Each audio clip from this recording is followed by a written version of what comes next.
Hello, नमस्कार दोस्तों। मैं सतीश कुमार अपने YouTube channel study with Satish में आपका स्वागत करता हूं।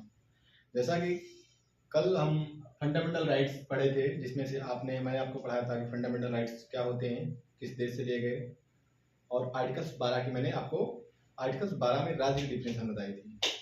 आज मैं आपको आर्टिकल 13 पढ़ाने चल रहा हूँ। आर्टिकल 13 में क्या है, क्या कितने भागों में उसको बांटा गया है, मैं सिर्फ चीज आपको एक एक करके समझाऊंगा।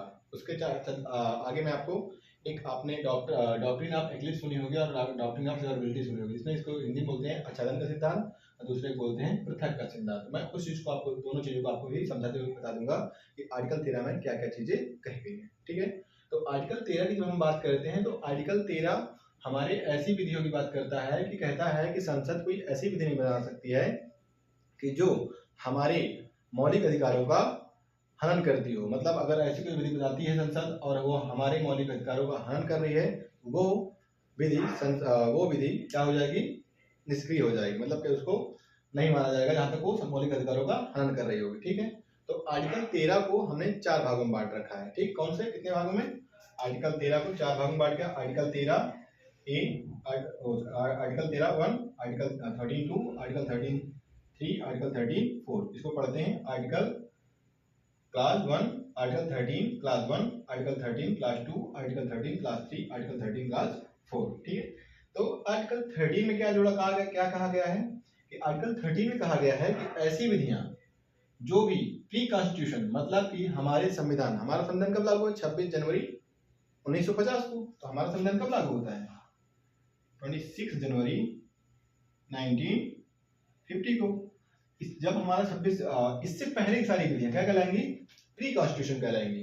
और ऐसी कोई विधि जो प्री कॉन्स्टिट्यूशन है, अगर वो मूल अधिकारों का हनन करती है, हमारे फंडामेंटल राइट्स का वायलेशन करती है, तो इसे क्या माना जाएगा? इसको जहां तक वायलेशन करेगी वहां तक उसको क्या मान देंगे? निष्क्रिय कर दिया जाएगा। मतलब वहां तक वो मान्य नहीं होगी।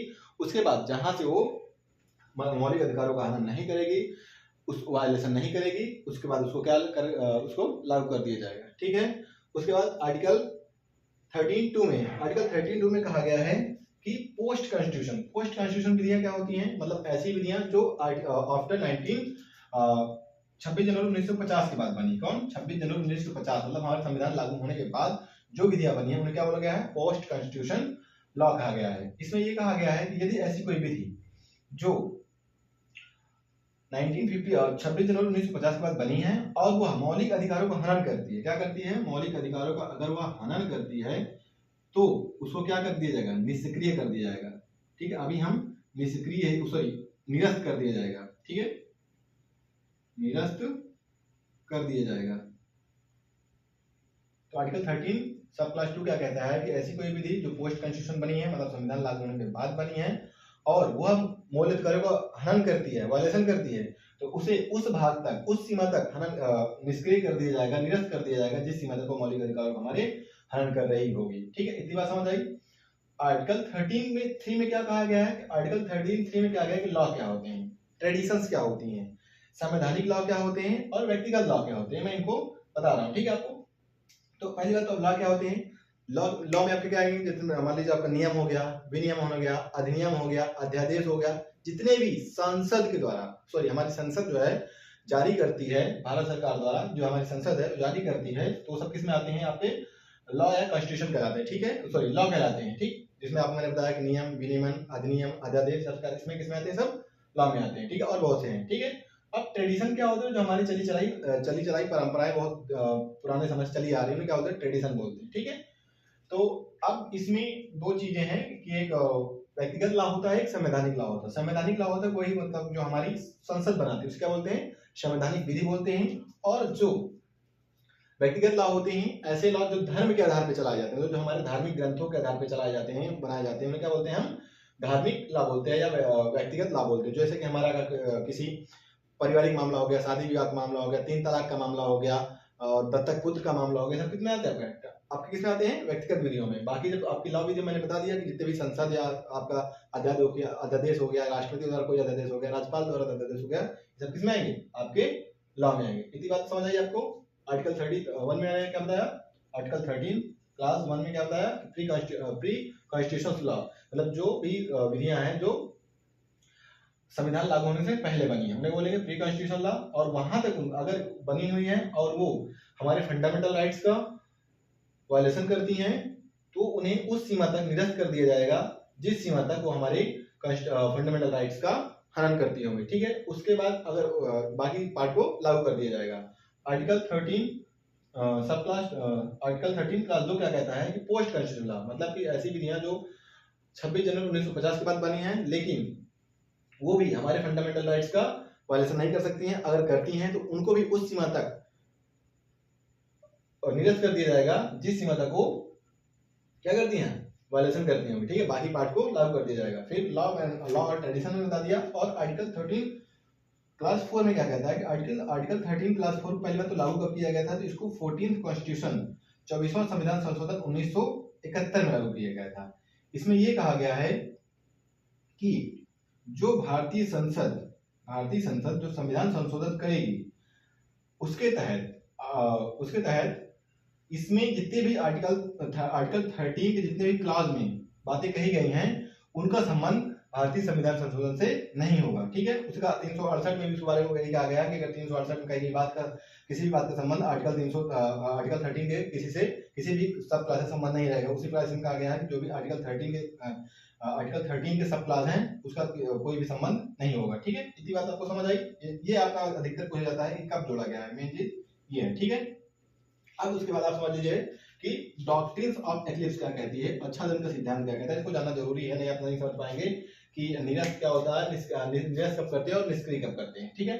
तो डॉक्ट्रिन्स ऑफ लॉ कब आई है हमारे कॉन्स्टिट्यूशन में, उससे पहले 1915 में हमारा संविधान लागू हुआ था तब आच्छादन का सिद्धांत नहीं लागू किया गया था। लेकिन भिकाजी नारायण केस 1955 होता है जिसमें हमारे संविधान में आच्छादन का सिद्धांत लागू किया जाता है। आच्छादन का सिद्धांत यह कहता है कि अगर कोई भी पोस्ट कॉन्स्टिट्यूशन या प्री कॉन्स्टिट्यूशन लॉ या विधि हमारे मौलिक अधिकारों का हनन करती है तो उसे उस सीमा तक निरस्त नहीं निष्क्रिय कर दिया जाएगा। अब निरस्त और निष्क्रिय में अंतर समझ लीजिए। निरस्त का मतलब होता है उसको पूरी तरीके से खत्म कर देना, लेकिन निष्क्रिय का मतलब होता है कि वो उसमें बनी रहेगी। क्या रहेगी उसमें? निष्क्रिय का मतलब होता है कि वो उसमें वो जो आपने विधि बनाई है, जो संसद ने लॉ बनाया है, वो उसमें बनी रहेगी, लेकिन निष्क्रिय मतलब एक्टिव नहीं रहेगी, डीएक्टिव रहेगी, मतलब वो उसका पालन नहीं किया जाएगा, ठीक है। ये हो गया आपका निष्क्रिय और निरस्त में अंतर। समझ आया भाई? निरस्त और निष्क्रिय में अंतर। तो ये किसके बाद लागू हुआ? आच्छादन का सिद्धांत के बाद। कब आया था? भिकाजी नारायण केस 1955 से हमारा लागू हो गया। लेकिन कब? इस केस के तहत किसमें सिर्फ लागू हो रहा था? आर्टिकल 13(1) में, मतलब जो हमारा प्री कॉन्स्टिट्यूशन लॉ थे सिर्फ उसी में लागू हो रहा था, पोस्ट कॉन्स्टिट्यूशन में नहीं लागू हो रहा था। लेकिन ये इसमें कब से लागू होने लगा? इसमें एक केस हुआ था, एक मिनट इसको इरेज कर देता हूं। इसमें एक केस होता है 1974 में होता है आपका श्री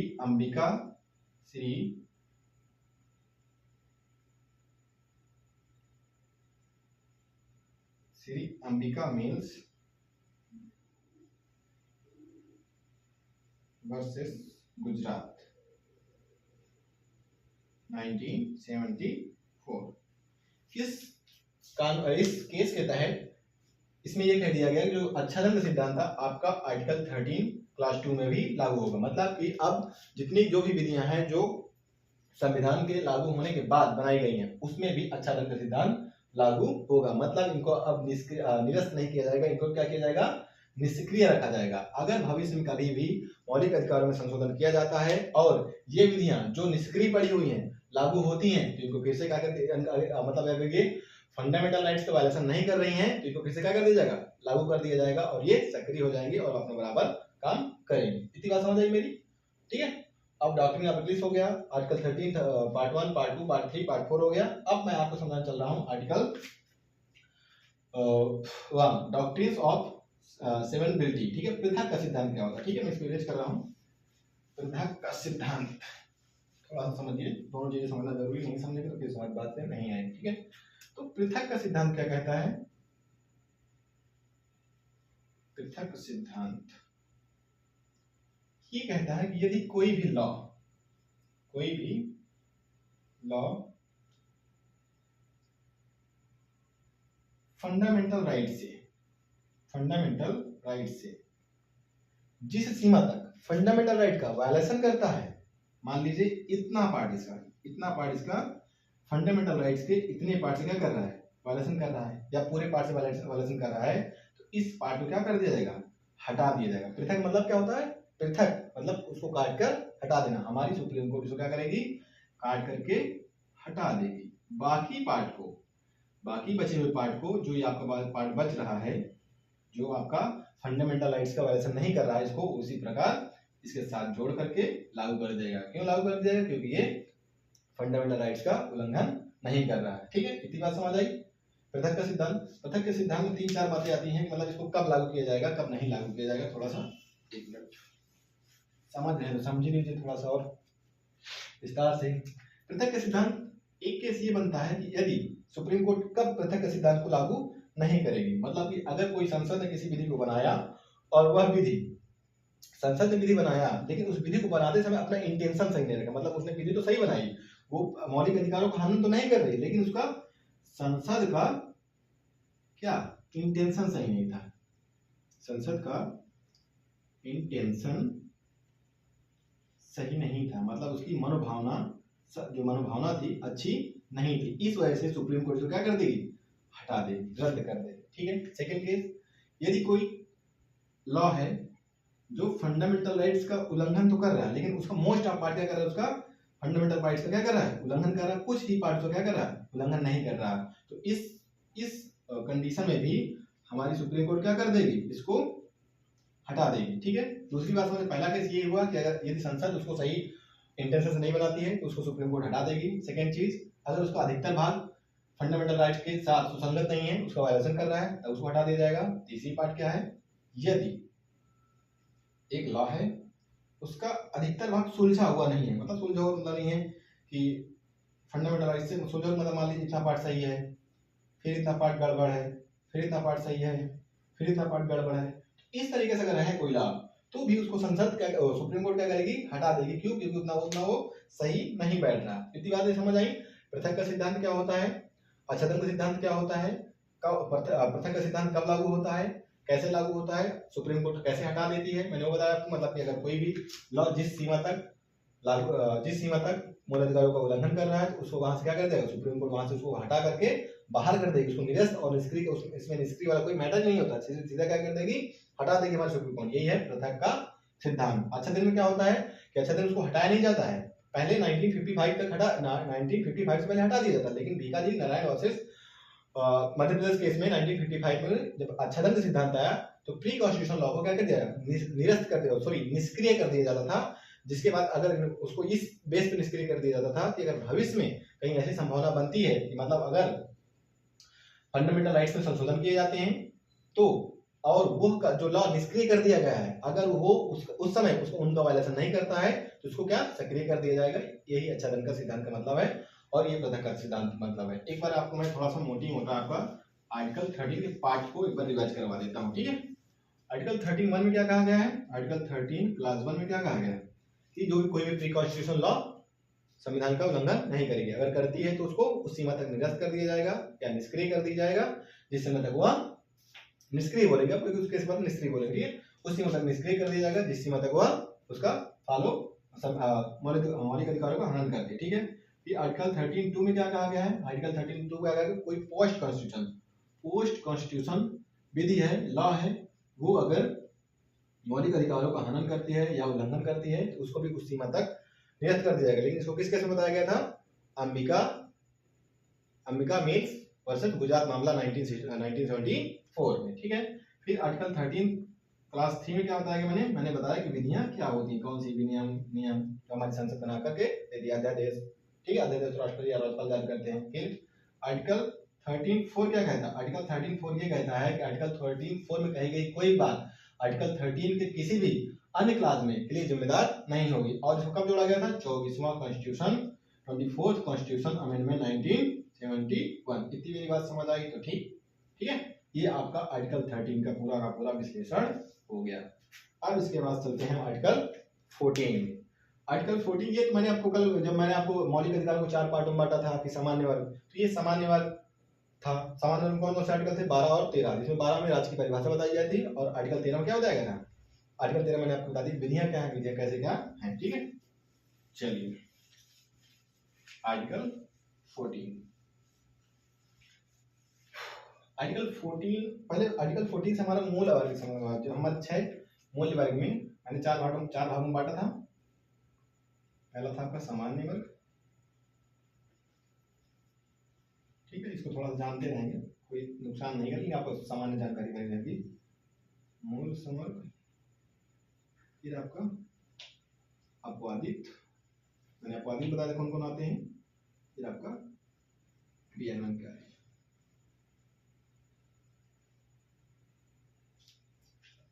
ठीक है, मूल स्वर्ग में 6 प्रकार के फंडामेंटल राइट्स के बारे में बताया था। पहला क्या था?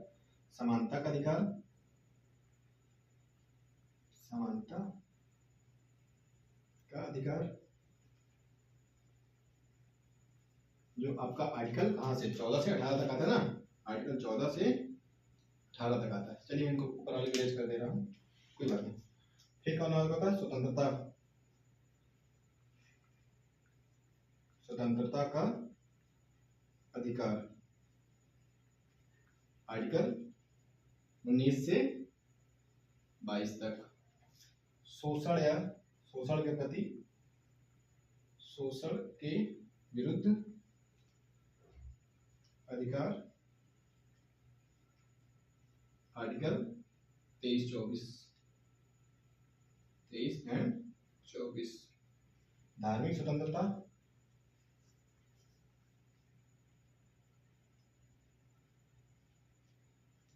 धार्मिक स्वतंत्रता आपको किसमें? 25 से 28 तक। ठीक है, फिर आपको कौन सा? शैक्षणिक,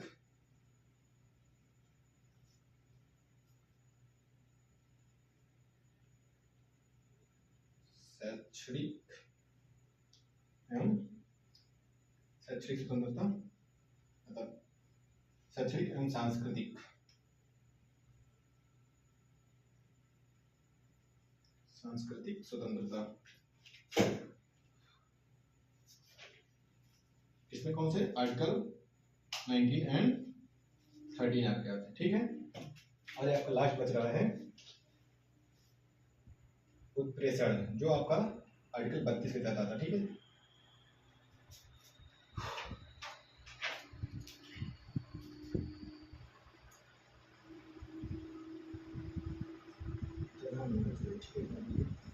ठीक है, यहीं करते हैं। उत्प्रेषण वगैरह सुन लीजिए, ठीक है, ठीक है, वो आपका आर्टिकल 32 में है। ठीक है, अब मैं इसको इरेज करके समानता का अधिकार आपको बनाने चल रहा हूँ, जो आर्टिकल 14 टू आर्टिकल 18 है। ठीक है, इरेज करते हैं।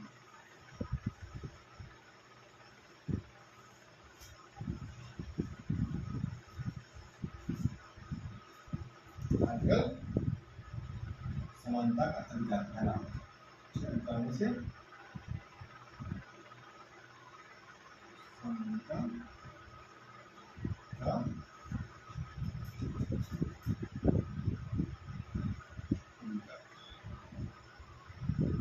समानता के अधिकार में आपको कौन कौन से आर्टिकल आते हैं? समानता के अधिकार में आपका आर्टिकल 14, 14, आर्टिकल 15, आर्टिकल 16, आर्टिकल 17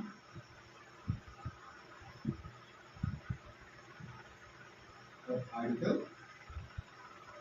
18। अब इनको हम सारे के सारे आर्टिकल्स को एक एक करके पढ़ेंगे। ठीक है, सबसे पहले तो आर्टिकल 14 के बारे में जानेंगे। आर्टिकल 14 क्या कहता है? आर्टिकल 14 हमारा कहता है कि सभी व्यक्ति विधि के समान तथा विधि के समक्ष, विधि के समान एवं विधि के समक्ष समान संरक्षण की बात करता है। विधि के समक्ष समानता एवं विधि के समक्ष संरक्षण की बात करता है कौन? आर्टिकल 14। ठीक है, अब आर्टिकल 14 को मैं आराम से पढ़ाने चल रहा हूँ। ठीक है, इसमें कौन सा आर्टिकल आपका? 6। आर्टिकल 14 आपकी क्या बातें करता है? कहता है कोई भी व्यक्ति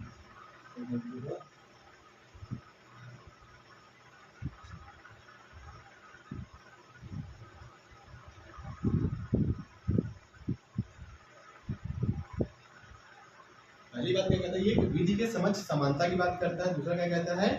विधि के समान संरक्षण की बात करता है। दो प्रकार की समानताओं की बात करता है। पहला क्या कहता है? विधि के समक्ष समानता, विधि के समक्ष समानता। दूसरी बात क्या कहता है? विधि के समक्ष, विधि के समान संरक्षण की बात करता है। अब ये बहुत लोगों को समझ नहीं आता कि विधि के समक्ष समानता क्या मतलब बात कर रहा है, विधि के समक्ष, विधि के समान संरक्षण की क्या बात कर रहा है। ठीक है, अगर विधि के समक्ष समानता, विधि के समक्ष समानता की बात करते हैं, इसका हमारे प्रस्तावना में उद्देश्य है, उल्लेख है जो हमारी समानता, हमारी समानता कितने प्रकार, दो प्रकार की है। एक अवसर की समानता है, एक प्रतिष्ठा की समानता है। तो उसी में जो आर्टिकल 14 हमारा, आर्टिकल 14 का पार्ट ये प्रतिष्ठा की समानता की बात करता है। प्रतिष्ठा की समानता की बात का मतलब है कि यदि कोई व्यक्ति, मान लीजिए 2 व्यक्ति या 3 व्यक्ति हैं, किसी क्राइम को अटेम्प्ट करते हैं, अगर मान लीजिए बहुत बड़ा आदमी है, अंबानी टाइप का, जिसके पास करोड़ों मिलियंस ऑफ पैसा है, कोई व्यक्ति गरीब टाइप का है, अगर दोनों कोई एक क्राइम अटेम्प्ट करते हैं तो दोनों को उस क्राइम के लिए जो हमारे भारतीय आईपीसी, भारत की आईपीसी 1860 के तहत जो भी प्रावधान किया गया है, दोनों को समान दंड दिया जाएगा। मतलब इसका मतलब है विधि के समक्ष समानता। मतलब ये नहीं देखा जाएगा कि अंबानी है या बहुत पैसा वाला व्यक्ति है, और ये नहीं देखा जाएगा बहुत गरीब है तो उसको ज़्यादा सजा दीजिएगा और उसको कम सजा दीजिएगा। तो विधि के समक्ष समानता का मतलब यही है कि प्रतिष्ठा, मतलब जितनी प्रतिष्ठा उसकी है उतनी प्रतिष्ठा आपकी है, व्यक्ति आपकी है, व्यक्ति वो भी है। इसका मतलब ये नहीं वो बड़ा व्यक्ति है तो उसको ज़्यादा विधि के समक्ष समानता है, उसको विशेषाधिकार से प्रमाणित कर, विशेषाधिकार दे दिए जाए, हमको हमको किसी प्रकार से अधिकार न दिया जाए। तो विधि की समक्ष समानता यही कहता है, यदि कोई भी व्यक्ति, कोई 2 या 2 से अधिक व्यक्ति किसी भी क्राइम या कोई भी काम करते हैं जो हमारे विधि के समक्ष, विधि के सामने लाए जाते हैं, तो उनको, दोनों व्यक्तियों को, तीनों व्यक्तियों को, चारों व्यक्ति, जितने व्यक्ति होंगे सभी को उस काम के लिए, उस कांड के लिए समान दंड दिया जाएगा। ठीक है, मान लीजिए 5 व्यक्ति यहाँ पे, एक व्यक्ति ए है, बी है, सी है, डी है, एफ है, ई। ठीक है, पांचों ने एक एक व्यक्ति को मारा है। ठीक है, अलग अलग। तो इसका मतलब ये नहीं है कि मारा एक, सभी ने मर्डर किया। ठीक है, सभी ने मर्डर किया, तो मान लीजिए ये 100 करोड़ का मालिक है। ठीक है, इसके पास कम से कम 1000 बीघा खेती है। कितना? 1000 बीघा खेती है। ये इसके पास बहुत महंगी 30 करोड़ की कार है मान लीजिए। ठीक, बड़ा आदमी है। ठीक है, ये मान लीजिए सामान्य टीचर है, मिडिल क्लास का है। ठीक है, ये गरीब बेचारा किसान है। लेकिन लेकिन लेकिन बात क्या है? विधि के समान सुरक्षा, विधि के समान, सॉरी, विधि के समान समानता। मतलब सभी ने क्राइम एक समान किया है, सभी को सजा एक समान दी जाएगी। इसका 100 करोड़, इसका 1000, इसका इसकी कार और इसके पद को देख करके किसी के साथ भेदभाव नहीं किया जाएगा। मतलब सभी की प्रतिष्ठा क्या हो गई? समान हो गई। तो यही कहता है, विधि के समक्ष समानता की बात करता है कि सभी की प्रतिष्ठा क्या होगी? समान होगी और सभी के साथ समान व्यवहार किया जाएगा। और ये विधि के शासन की स्थापना करता है। जो इसको देता है, विधि के शासन के संकल्प को कौन देता है? डायसी देता है ना। हाँ, तो विधि के शासन के संकल्प को कौन देता है? डायसी। विधि का शासन पूछा जा सकता है आपका, विधि का शासन किसकी संकल्पना है? डायसी। ठीक है, ठीक, ये बात समझ आई। विधि के समान, विधि के समझ समानता मतलब क्या होता है? ठीक, मैं इसको रिवाइज कर रहा हूँ, विधि के समान संरक्षण समझना चाहता हूँ। ठीक है, आर्टिकल 14 के दोनों भाग है। आर्टिकल 14 क्या कहता है? किसी भी व्यक्ति को विधि के समान, विधि के समझ समानता और विधि के समान संरक्षण से प्रदान करता कौन? आर्टिकल 14। और विधि के समझ समानता का मतलब क्या होता है? कि प्रतिष्ठा की समानता। और विधि के समान संरक्षण की बात करता है कि अवसर की समानता। मतलब अभी मैं समझा देना अवसर समानता क्या होती है। ठीक है, चलिए आर्टिकल 14 में विधि के आर्टिकल 14 एक पार्ट मैंने समझा, दूसरा पार्ट क्या है? विधि के, विधि का समान संरक्षण। इसको समझते हैं। ये एरिया जहाँ पे पॉपुलेशन रहेगी, मान लीजिए C1, C2, C3 and C4। मान लीजिए यहाँ पर 5 लाख लोग हैं, यहाँ पर 20 लाख लोग हैं, यहाँ पर 15 लाख लोग हैं, यहाँ पर 2 लाख। अब इनमें से जो ये लोग हैं, ये क्या है, ठीक ठाक संपन्न लोग हैं, पैसे वाले हैं, ठीक है। ये भी आते हैं, मिडिल क्लास में आते हैं, मतलब ठीक ठाक भी हैं। मान लीजिए अगर इसके पास 20 लाख, इसके पास पैसे ठीक ठाक, मान लीजिए उसको पैसे थोड़ा सा कन्वर्ट कर देता हूँ मैं, तो मान लीजिए 20 करोड़ है इन लोगों के पास, इनके पास 10 करोड़ है, इनके पास भी 2 करोड़ है, 20 लाख रुपये है, ठीक है, 20 लाख रुपये है, ठीक है। और इसके पास बेचारे के पास बहुत कम पैसा, मान लीजिए इतना गरीब है कि अपना भरण पोषण भी नहीं कर पाता है, भरण पोषण भी नहीं कर पाता, भरण पोषण भी क्या है, असक्षम है। तो अब विधि के समान संरक्षण के बाद ये कहता है कि राज्य को ये कहता है कि जो समान स्थिति में उनके साथ समान व्यवहार किया जाएगा, जो असामान्य स्थिति में उनके साथ असमान व्यवहार किया जाएगा। अब मान लीजिए कोई सरकार की योजना आती है, इसमें कहा गया है 20 लाख रुपए समय बांटने हैं, मान लीजिए, ठीक है। जैसे मोदी ने कहा था 15 लाख सबके अकाउंट में आएंगे, लाख किसी के अकाउंट में आया नहीं, ठीक है। तो गरीबों को कोई बात नहीं गई थी, अंबानी नहीं लिया था, लेकिन आजकल अंबानी अडानी को लिया जा रहा है, ठीक है। तो अगर 20 लाख रुपए बांटने की बात की गई तो सबसे ज्यादा हिस्सा किसी को दी जाना चाहिए, इसी जो सबसे ज्यादा गरीब तो ही है। इन लोगों को कम से कम इसमें का 10 लाख रुपए इन लोगों को मिलना चाहिए, ठीक है। फिर इसमें से कम इन लोगों का 5 लाख इनको मिलना चाहिए, फिर 3 लाख इनको मिलना चाहिए और 2 लाख इनको मिलना चाहिए। अब मेरी बात आपको समझ आ रही होगी कि ये क्यों कहता है कि असमान व्यक्तियों के साथ असमान व्यवहार किया जाएगा, मतलब जो असमान स्थिति में है उनके साथ असमान व्यवहार, मतलब अलग व्यवहार किया जाएगा। ये अलग स्थिति में अलग व्यवहार किया जाएगा, अलग स्थिति में अलग व्यवहार किया जाएगा और अलग स्थिति में अलग व्यवहार किया। आप समान अगर मान लीजिए इसको समान बांटते हैं, 5 विचारों बांट देते हैं, क्या फायदा मिलता? इसके बाद विचार के पास 5 ही आता है, इसके बाद 5 होता है, कितना हो जाता है 20 करोड़ प्लस 5 लाख, तो और बढ़ जाता है ना। तो इनके कंपेयर में कुछ नहीं है। ये क्या कहता है, इस ग्राउंड स्तर पर, मतलब व्यवहारिक स्तर पर समानता स्थापित करता है, ठीक है। व्यवहारिक स्तर पर समानता स्थापित करने की बात करता है, मतलब ये आर्थिक समानता को कम करने का बात करता है। और यहीं से हमारे संविधान में जो आरक्षण की नीति की बात करी गई है वहीं से रुक गया। इसलिए आप देखते होंगे जो SC ST और OBC को आरक्षण दिया गया, क्यों?